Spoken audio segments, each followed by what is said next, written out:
Alright, Helldivers, these past 2 weeks have been the real deal. And now I'm back to give you 10 new tips for Helldivers 2. My goal is to leave you better prepared to spread managed democracy across the galaxy. So I'm not stingy with those tips. If you're counting, you'll find more than 10. But to efficiently train you, I split it into 10 sections to keep it as fast as possible. So without any further ado, let's dive right on into it. Starting with tip number 10. There's a new stratagem that is king of taking out armored enemies.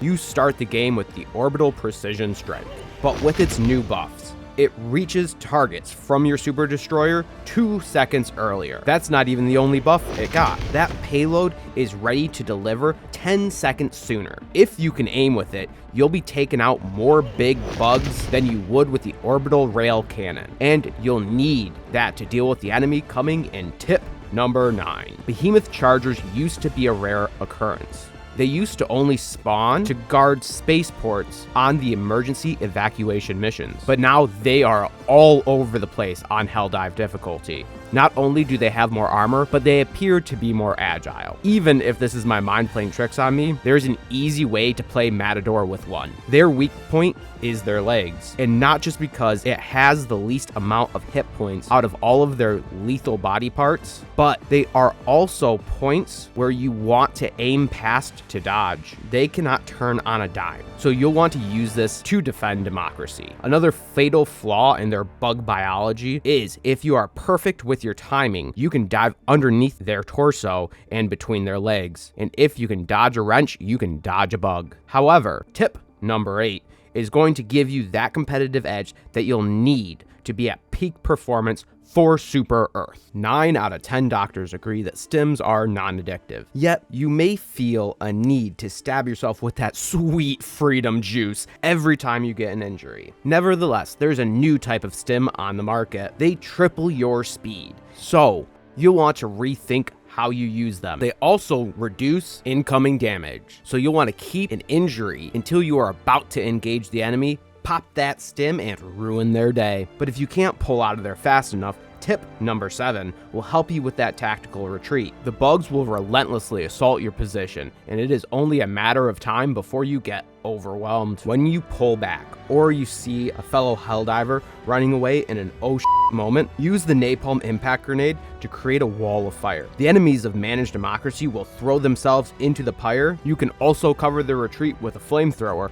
or if you're fighting the bots, cover fire will reduce the enemy's accuracy. And if an ally does this for you, make sure to use tip number 6 to thank them. Be polite, use that pinwheel, hold it down, and say thank you when someone helps you. Teamwork makes the dream work, and heroes like you working together keep Super Earth safe. However, not all heroes wear capes. Many of them labor away to expand our arsenal, and we're going to appreciate those civilians' hard work in tip number 5. The new Liberator Carbine is a modified rifle for maximized liberation. It is difficult to resist that urge to hold down the trigger and empty your magazine.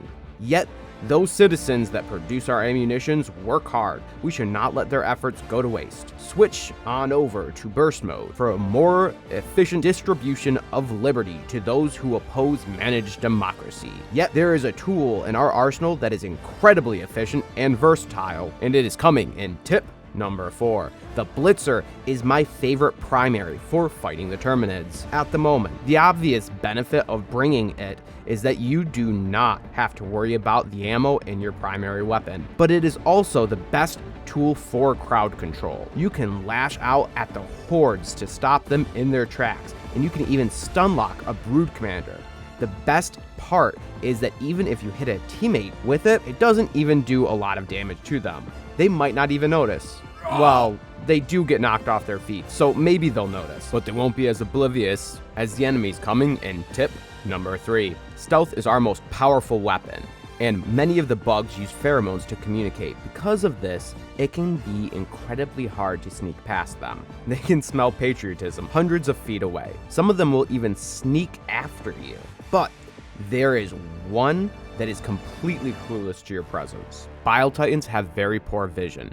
Maybe it's because they're so big, but if you come across one all by itself, you can sneak around it with ease, as long as you don't make any noise. Even if you do, they'll move to investigate, but you can sneak away without them even noticing. You'll definitely need to take quick action to get away from the threat in tip number 2. We all play with fire and we all get burnt. Luckily, there's a game mechanic to put it out if it spreads to you. Stop, drop, and roll by diving on the ground. This isn't really a new tip, but I still see a lot of people going out in a blaze of glory when they don't need to. I assume this is probably because less than 2% of my viewers are subscribers, so many of you might have missed it. You'll need to tap that button so that you don't miss any more great tips. Now, on to tip number 1. The old spore towers used to be a joke, but these new ones are heavily armored. You will need to take time and many explosives to get rid of them, which means you'll need to get used to fighting in those dark clouds. Thanks for watching. Here's some more content of mine that YouTube thinks you'll enjoy. Like, subscribe,